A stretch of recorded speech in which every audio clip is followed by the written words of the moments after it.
Hi, guys, and thank you for coming into Colleen's Adventures.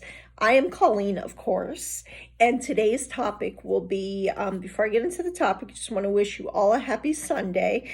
It is beautiful here in Pennsylvania. It's sunny, it's almost 60 degrees, not a bad deal. Now, you'll notice I have a shirt on called Nap Queen, and today's topic is going to be diabetes, type 1 diabetes, because y'all know from previous stuff that I've been a type 1 diabetic for 30 years. And today I want to talk about my daily regimen of what I do, how much insulin I take and what type of insulin I take. So let me show you what I use to test my blood sugar. All right, here's my one-touch meter. This is the meter I use to test my blood sugar. And then, of course, we being us diabetics know that this is the Lancet. The Lancet is in there to test the sugar. And then I use, of course, the one-touch test strips let me show you how small these are. It's like just little tiny bit of blood. So let me show you. So it's like that. It just sucks it up and it's a very, very tiny little bit of blood. And then that's what I use to test my blood sugar in the morning when I wake up, before, my major meals, before breakfast, lunch, and dinner. That's what I use. And the insulin that I use is, first we're going to talk about the Novolog. This is the fast-acting insulin I take. I always take this before I digest or before I take a meal in. And if I am going to have a high-carb snack, which I try not to, but sometimes I do, and then I'll use this to cover the carbs. I'm on a 1:4 ratio, so if I have I think I'm getting that right. Every 15 grams of carbs, I take one insulin, one unit of this fast-acting insulin. Let me see if I have it. Yeah, the Novolog. So usually if I have 60 carbs, I'll take 4 to 5 units. If it's really carbish and I know it's going to you got those carbs where you got the pasta and the rice that spikes up and then it makes you low and then spikes up and then it does all types of nasty stuff to us diabetics' body. What are we going to do, So I usually take 4 or 5 units before I eat a meal of 60 grams or more of carbs. Now, that's before every meal, obviously. And then this is Lantus. Lantus I take, and here's my syringe, and I'll show you how small the needle is. Of course, this is Lantus. This is the slow-acting insulin. There's many different insulins out there, obviously, that you know. But this is Lantus. This is the slow acting. What I do is when I get up first thing in the morning, this is the first thing I take after I test my blood sugar. This I take in the morning. I take 12 units of the Lantus, and that will last all day. They say it's a 24-hour insulin, but again, it depends on your body. Some people just need 1 shot a day with the slow acting. Some people need 2 shots a day, like I do.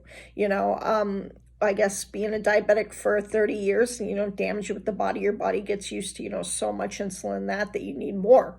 Your body gets used to it that you just need more eventually. So I take Lantus. If I had a big carb dinner, I'll take 15 grams before I go to bed.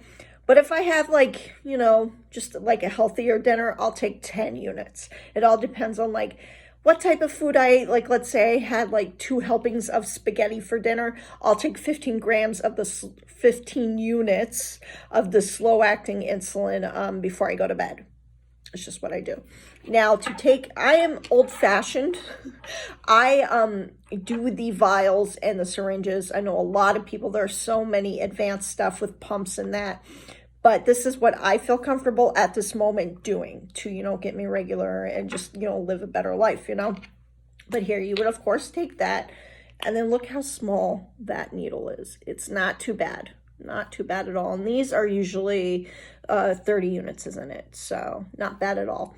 And then once you use it, you discard it, of course. But I did, let's say 5 years ago, give or take 5 years ago, I did try the Omnipod insulin pump, and it actually just was not working for me.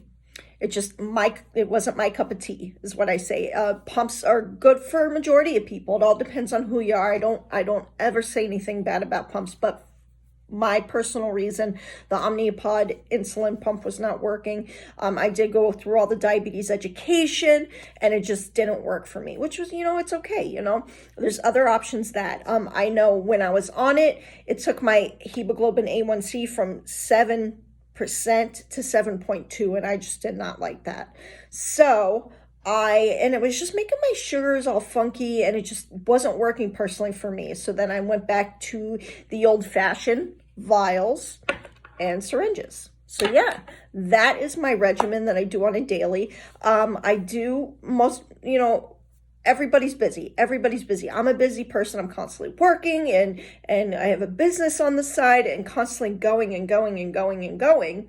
That basically, sometimes we don't have time. Sometimes I don't have time to, cook dinner or something. So then we grab something. We grab like a pizza or something, which I need to get better with eating. I really do.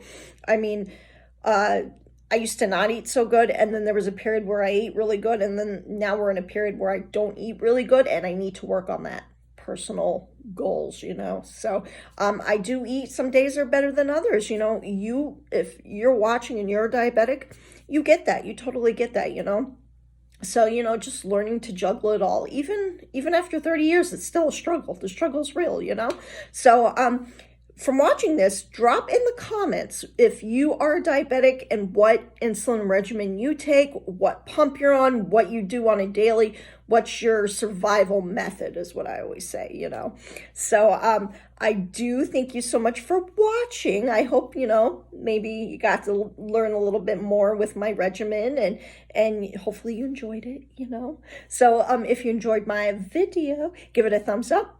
If you haven't subscribed, subscribe and hit the notification bell so you'll get notified when I do a next video. So till next time, thank you so much for watching. And as I always say, treat others how you would want to be treated. Bye, guys.